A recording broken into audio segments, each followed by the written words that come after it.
నమస్తే welcome to magazine story. ప్రపంచంలో ఎక్కడ ఏ ప్రభుత్వం అరాచక పాలన మొదలుపెట్టినా కొనసాగించినా దాన్ని తాలిబాన్ పాలనతో పోల్చుతుంటాం. మన పొరుగున ఉన్న ఆఫ్ఘనిస్తాన్లో తాలిబాన్లు సాగించిన అత్యంత క్రూరమైన ఘోరమైన అరాచక పాలనే అందుకు కారణం. నియంతృత్వ పాలన పరాకాష్ఠకు చేరుకుంటే అది తాలిబాన్ల పాలనలా ఉంటుందని ప్రజాస్వామికవాదులు అభిప్రాయపడుతూ ఉంటారు. అలాంటి పాలనలో ప్రజలకు జీవించి ఉండగానే నరకం కనిపిస్తూ ఉంటుంది.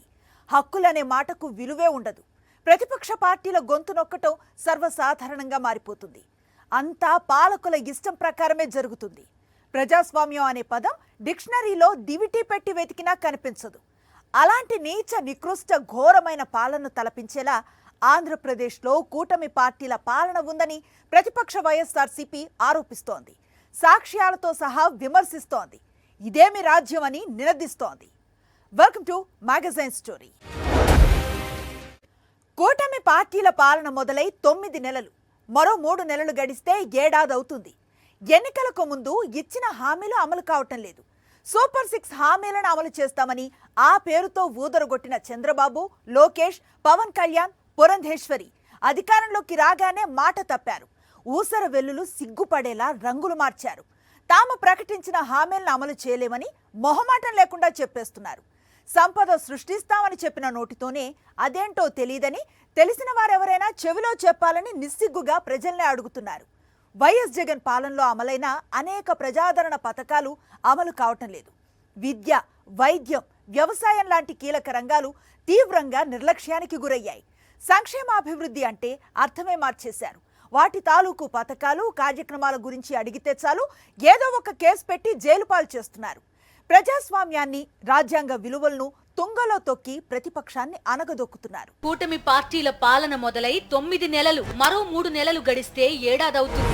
ఎన్నికలకు ముందు ఇచ్చిన హామీలు అమలు కావడం లేదు. సూపర్ 6 పేరుతో ఊదరగొట్టిన చంద్రబాబు, లోకేష్, పవన్ కళ్యాణ్, పురంధేశ్వరి అధికారంలోకి రాగానే మాట మార్చారు. ఊసర వెల్లులు సిగ్గుపడేలా రంగులు మార్చారు. తాము ప్రకటించిన హామీలను అమలు చేయలేమని మొహమాటం లేకుండా చెప్పేస్తున్నారు. సంపద సృష్టిస్తామని చెప్పిన నోటితోనే అదేంటో తెలియదని తెలిసిన వారెవరైనా చెవిలో చెప్పాలని నిస్సిగ్గుగా ప్రజలనే అడుగుతున్నారు. వైఎస్ జగన్ పాలనలో అమలైన అనేక ప్రజాదరణ పథకాలు అమలు కావడం లేదు. విద్య, వైద్యం, వ్యవసాయం లాంటి కీలక రంగాలు తీవ్ర నిర్లక్ష్యానికి గురయ్యాయి.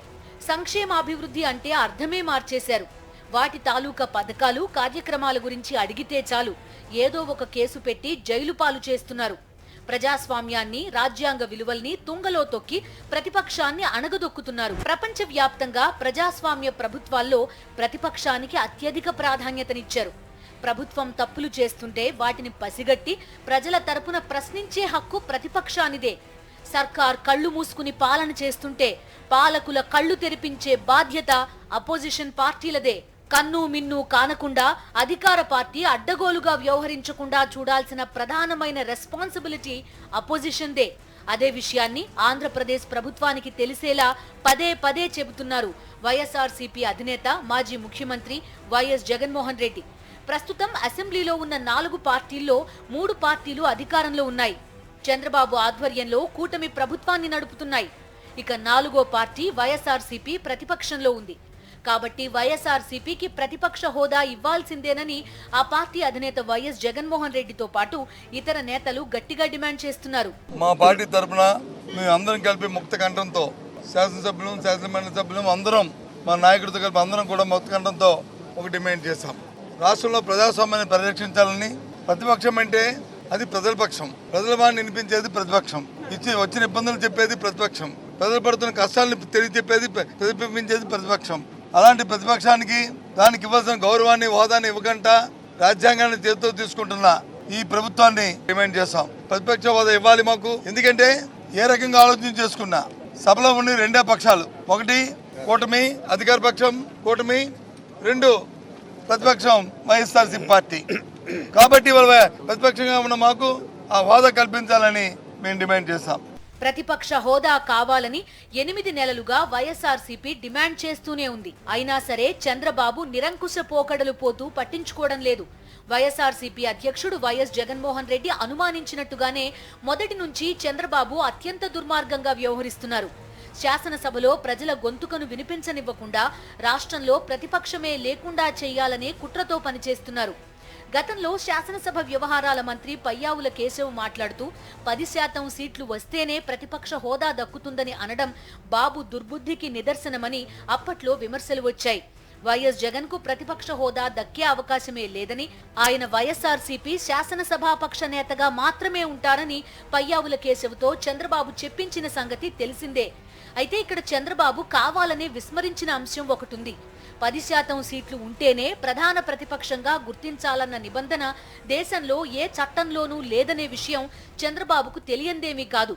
అయినా సరే ఆయన కుట్రపూరితంగా వ్యవహరిస్తూ వైఎస్ఆర్సీపీకి ప్రతిపక్ష హోదా దక్కకుండా ప్రజాస్వామ్య విలువల్ని తుంగలో తొక్కుతున్నారు. ప్రతిపక్ష హోదాకు సంబంధించి ఒకసారి చరిత్ర పరిశీలిస్తే 1984లో లోక్సభకు 543 స్థానాలకు జరిగిన ఎన్నికల్లో టీడీపీ 30 ఎంపీ సీట్లు గెలుచుకోగా సభలో 10% సీట్లు సాధించినప్పటికీ నాడు టీడీపీకి చెందిన పర్వతనేని ఉపేంద్రను ప్రధాన ప్రతిపక్ష నేతగా గుర్తించారు. 1994 ఉమ్మడి ఆంధ్రప్రదేశ్ అసెంబ్లీ ఎన్నికల్లో 294 సీట్లకు గాను కాంగ్రెస్ 26 మాత్రమే సాధించింది. 10% సీట్లు కాంగ్రెస్ కు దక్కనప్పటికీ పి జనార్దన్ రెడ్డిని నాడు ప్రధాన ప్రతిపక్ష నేతగా గుర్తించారు. 2015 ఢిల్లీ అసెంబ్లీ ఎన్నికల్లో 70 స్థానాలకు గాను బీజేపీ కేవలం 3 సీట్లు సాధించినప్పటికీ ఆ పార్టీకి ప్రధాన ప్రతిపక్ష హోదా కల్పించారు. ఖచ్చితంగా ప్రతిపక్ష హోదా ఇవ్వాల్సిన అవసరం ఎంతైనా ఉంది. అసలు దేశంలో ఎక్కడైనా ఏ అసెంబ్లీలో అయినా ప్రతిపక్షం అనేది లేకుండా ఉంటుందా? గతంలో బీజేపీకి ఢిల్లీలో 3 సీట్లు ఉంటే ఇచ్చారు కదా ప్రతిపక్షం. ఆ ప్రతిపక్ష హోదా అనేది ఇవ్వడం జరిగింది. ప్రతిపక్ష హోదా అనేది ఇస్తే మాట్లాడే సమయం, ప్రతిపక్ష నేతకు మాట్లాడే సమయం ఒక హక్కుగా వస్తుంది.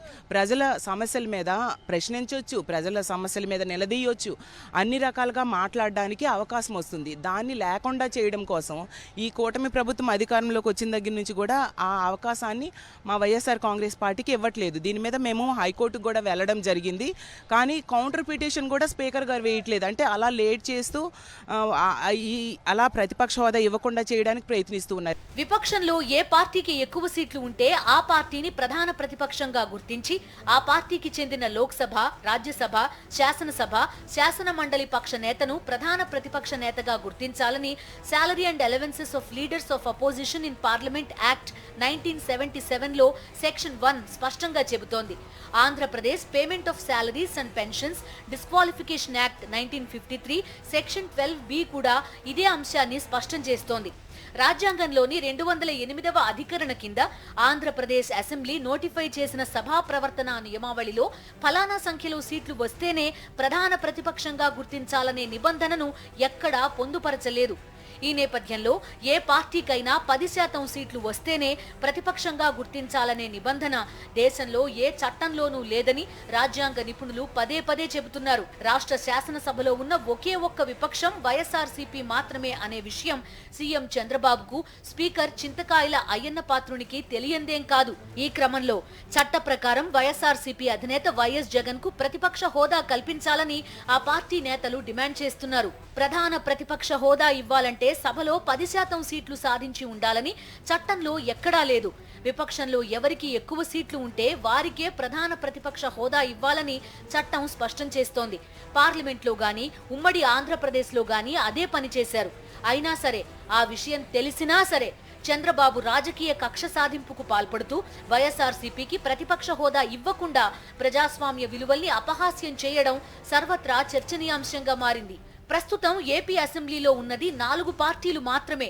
అందులో తెలుగుదేశం, జనసేన, బీజేపీ కూటమిగా ప్రభుత్వంలో ఉన్నాయి.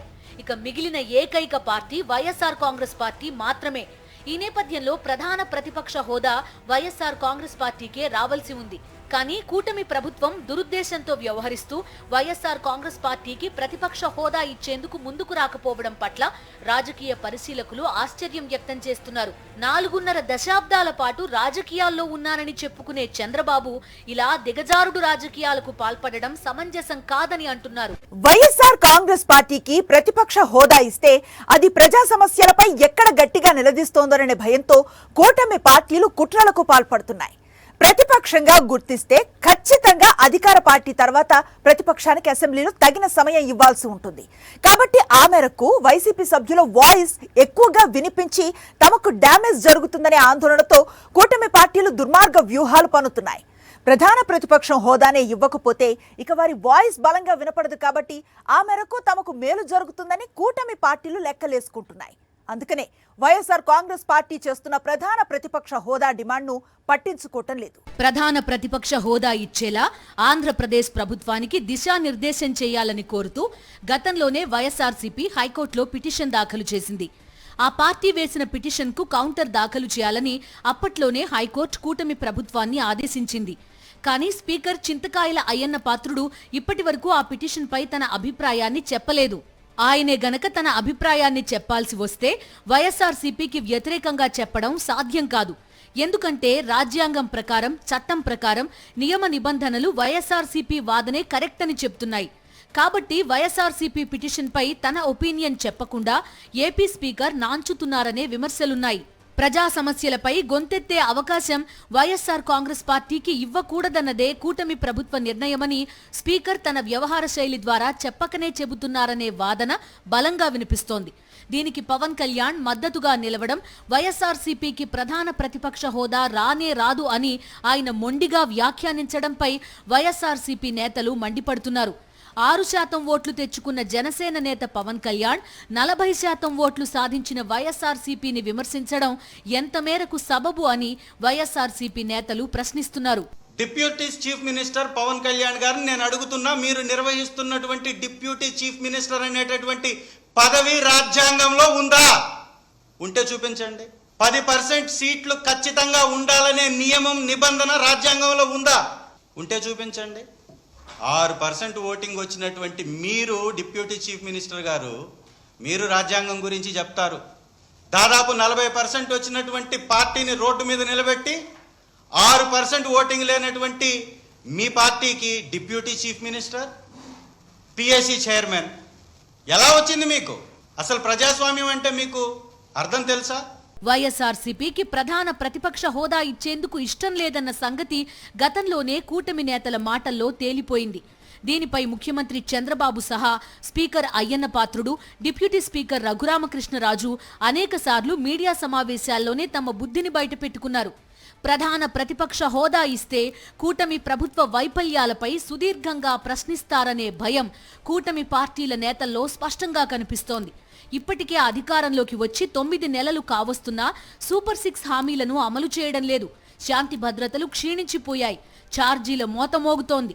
ఈ నేపథ్యంలో కూటమి ప్రభుత్వ అప్రజాస్వామిక విధానాలను ప్రశ్నిస్తున్న వైఎస్ఆర్సీపీకి ప్రతిపక్ష హోదా లేకుండా చేస్తున్నారని ఆ పార్టీ నేతలు స్పష్టం చేస్తున్నారు. ప్రతిపక్ష పార్టీ అనేది ఉండాలి, ప్రతిపక్ష హోదా అనేది మా వైఎస్ఆర్ కాంగ్రెస్ పార్టీకి ఉండాలి. మనం చూసాం మిర్చి రైతుల కోసం జగన్మోహన్ రెడ్డి గారు వెళ్తే అప్పుడేమో ఈ ప్రభుత్వంలో చలనం వచ్చింది. అంతకుముందు కనీసం చంద్రబాబు నాయుడు గారు కనీసం ఒక సమీక్ష కూడా చేయలేదు. జగనన్న వెళ్ళాకే వీళ్ళకి ఒక కదలిక రావడం జరిగింది. అలాగే ఎక్కడైనా అత్యాచారమో, హత్యో మహిళల మీద జరిగినప్పుడు జగన్మోహన్ రెడ్డి గారు వెళ్ళడమో, జగన్మోహన్ రెడ్డి గారు కాంపన్సేషన్ ప్రకటించడమో జరిగితేనా వీళ్ళలో చలనం వచ్చి అక్కడ ఈ మంత్రుల పరామర్శకు వెళ్తారు తప్ప లేకపోతే పట్టించుకునే దాఖలాలు లేవు. కూటమి పార్టీలు అధికారంలోకి వచ్చిన మరుక్షణమే కనీవిని ఎరుగని రీతిలో రాజకీయ కక్ష సాధింపులు మొదలుపెట్టాయి. పాలనలోకి వచ్చిన మొదటి రోజు నుంచే వైఎస్ఆర్సీపీ నేతలు, కార్యకర్తలు సానుభూతి పరులపై దాడులు చేస్తూ వచ్చారు. చిన్నా చితకా కారణాలు చూపి నోటీసులు ఇవ్వకుండానే ఆస్తులు ధ్వంసం చేస్తున్నారు. రాష్ట్ర వ్యాప్తంగా రెడ్ బుక్ రాజ్యాంగ విధానాలు అడ్డు అదుపు లేకుండా కొనసాగుతున్నాయి. ఎన్నికల ముందు ఇచ్చిన హామీలను అమలు చేయాలని అధికార పార్టీలను అడిగితే చాలు, అలా అడిగిన వారిపై కేసులు పెట్టి వేధిస్తున్నారు. ప్రభుత్వ వైఫల్యాలపై చర్చ లేకుండా డైవర్షన్ పాలిటిక్స్ కి పాల్పడుతున్నారు.